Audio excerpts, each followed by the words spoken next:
Germaine Tillon m'a recrutée pour entrer dans les centres sociaux. Et quand elle est revenue en Algérie, après 15 années d'absence, elle a constaté ce qui se passait sur le terrain et elle a surtout constaté un effondrement de la situation économique.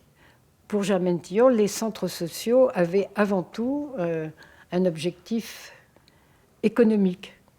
Il s'agissait de faire sortir la masse des déshérités d'Algérie, c'est-à-dire les 3/4 ou les 9/10, 7 millions de personnes, 6 millions et demi, et de les faire sortir du sous-développement en utilisant le moyen de l'éducation. Elle dit à un moment qu'on les a laissés au milieu du gué, donc il faut les aider à sortir de ce gué en leur fournissant les moyens de connaissance et les aides qui leur permettront d'accéder à un autre système économique, dans la mesure où la clochardisation, enfin ce qu'elle appelle la clochardisation, ça a été l'effondrement des structures traditionnelles qui servent de point d'appui aux individus, lesquels n'ont plus qu'une possibilité, c'est d'émigrer. Alors émigrer dans le premier bidonville venu ou en métropole. Mais en attendant, on désertifie le pays, les villages, et toutes les structures traditionnelles s'effondrent. Donc il faut trouver des structures de substitution. Et pour elle, c'était ça l'ambition des centres sociaux. Ce n'était pas d'alphabétiser pour alphabétiser.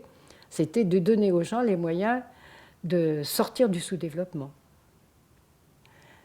Il s'agissait de répondre aux besoins des populations. Alors il est évident qu'on retrouvait partout les mêmes fondamentaux, qui passaient toujours par l'alphabétisation, toujours par l'éducation sanitaire, toujours par une éducation sociale et civique, et ensuite par différentes approches plus pragmatiques, préformation professionnelle, et puis il y avait tout le volet féminin où la puériculture et l'éducation ménagère avaient une grande place.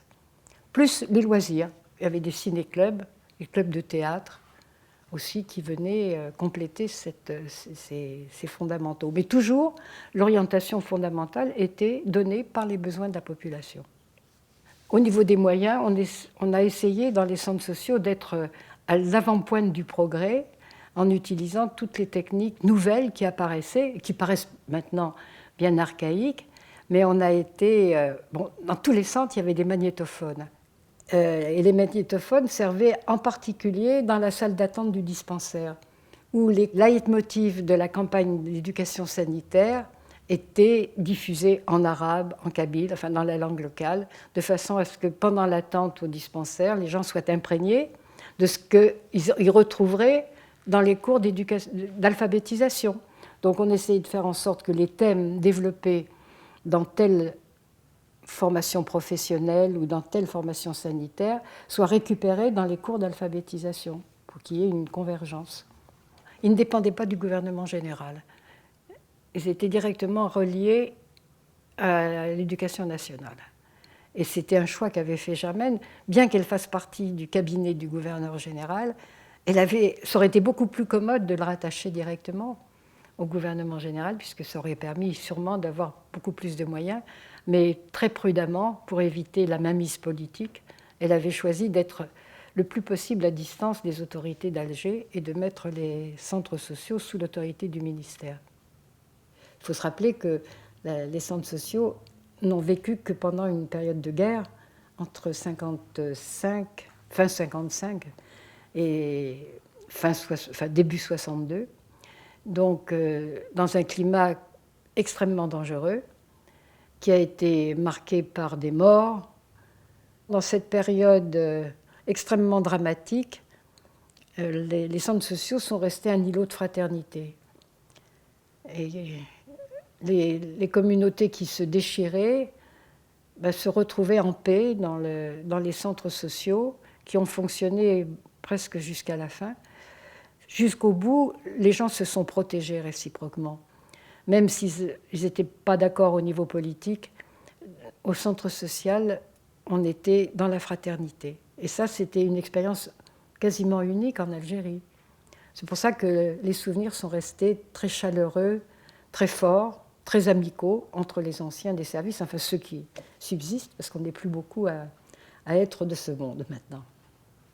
Et la notion d'alphabétisation sélective et fonctionnelle qui a été très en la mode à un certain moment, lancée par l'UNESCO, l'a été par d'anciens collègues des centres sociaux qui ont travaillé à l'UNESCO. Donc il y a eu une pérennité des idées qui paraissent encore aujourd'hui révolutionnaires.